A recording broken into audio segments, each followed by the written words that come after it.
आज पूरा हिंदुस्तान रतन टाटा जी के जाने का गम मना रहा है।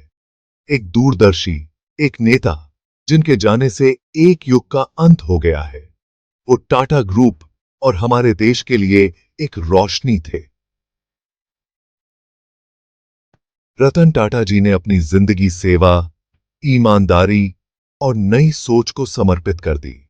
उन्होंने हमेशा लोगों के हितों को ध्यान में रखते हुए दया और समर्पण के साथ नेतृत्व किया। उनका योगदान सिर्फ उनके काम तक ही सीमित नहीं था। अपने नेक कामों से उन्होंने लाखों लोगों की जिंदगी को छुआ। उनकी विरासत आने वाली पीढ़ियों को हमेशा प्रेरित करती रहेगी। भारत ने अपना एक सच्चा सपूत, एक निर्माता और एक नेता खो दिया है। रतन टाटा जी का सफर मुंबई से शुरू हुआ।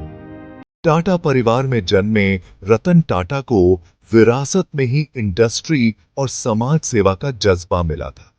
उन्होंने कॉर्नेल और हार्वर्ड जैसे बड़े संस्थानों से पढ़ाई की। उनके शुरुआती करियर में चुनौतियां और उपलब्धियां दोनों ही रही। उन्होंने जमशेदपुर में Tata iron and steel company TISCO में काम करना शुरू किया। निचले स्तर से काम शुरू करके उन्होंने बहुमूल्य अनुभव हासिल किया। उन्हें मजदूरों के विरोध और आर्थिक मंदी का सामना करना पड़ा। उन्होंने दृढ़ संकल्प और सहानुभूति के साथ इन बाधाओं को पार किया। उन्होंने नेतृत्व और मुश्किलों का सामना करने का महत्व सीखा। शुरुआती अनुभवों ने उनके काम करने और जीने के तरीके को आकार दिया। 1951 में रतन टाटा ने टाटा ग्रुप की कमान संभाली। उन्हें एक ऐसा जटिल समूह मिला जो एक बदलते हुए विश्व का सामना कर रहा था। उन्होंने वैश्वीकरण और आर्थिक उदारीकरण के दौर में समूह का नेतृत्व किया। उन्होंने साहसिक फैसले लिए और नए क्षेत्रों में कदम रखा।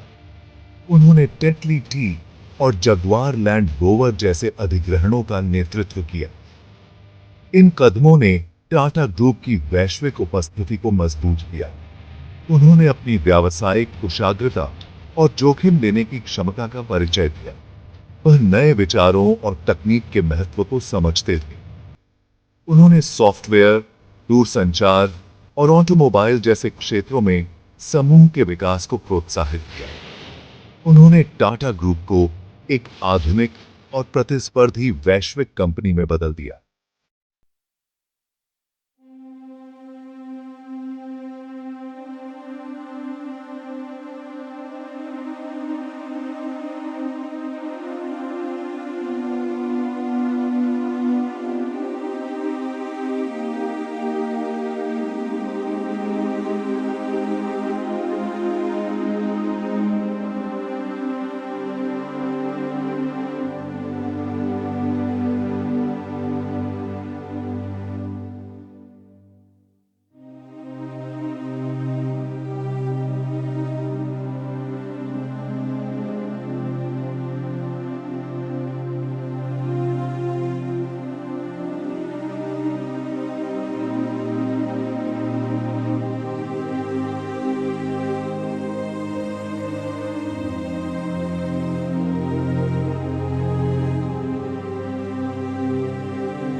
एक वैश्विक हस्ती, एक अमिट छाप छोड़ते हुए रतन टाटा का योगदान राष्ट्रीय सीमाओं से परे था। वह वैश्विक मंच पर एक सम्मानित व्यक्ति थे। उन्हें उनके नेतृत्व और समाज सेवा के लिए कई पुरस्कार और सम्मान मिले। उन्होंने कई अंतर्राष्ट्रीय संगठनों के बोर्ड में काम किया। वह सतत विकास के प्रबल पक्षी थे। वह सकारात्मक बदलाव लाने के लिए व्यापार की शक्ति में विश्वास करते थे। उन्होंने अपने साथियों को नैतिक और जिम्मेदार आचरण अपनाने की चुनौती दी। उनके दूरदर्शी नेतृत्व ने उद्यमियों की एक पीढ़ी को प्रेरित किया। उन्होंने दुनिया को दिखाया कि व्यापार अच्छाई के लिए एक ताकत बन सकता है। उन्होंने दिखाया कि सफलता और करुणा साथ साथ चल सकते हैं।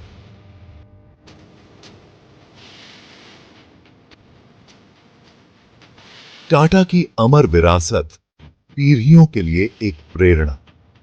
रतन टाटा के निधन से भारत और दुनिया में एक शून्य पैदा हो गया है। हालांकि उनकी विरासत लोगों को प्रेरित करती रहेगी। उन्होंने ईमानदारी, करुणा और नवाचार के मूल्यों को अपनाया। उन्होंने उद्देश्यपूर्ण नेतृत्व की शक्ति को दिखाया। उन्होंने अपने मूल्यों के साथ समझौता किए बिना एक व्यावसायिक साम्राज्य का निर्माण किया। उन्होंने साबित कर दिया कि मुनाफा और सामाजिक उत्तरदायित्व एक दूसरे के विरोधी नहीं है। उन्होंने नैतिक और स्थायी व्यावसायिक प्रथाओं के लिए एक मिसाल कायम की। उनका जीवन और कार्य आने वाली पीढ़ियों के लिए एक प्रेरणा के रूप में काम करेगा। वह सेवा, नवाचार और करुणा की विरासत छोड़कर गए हैं।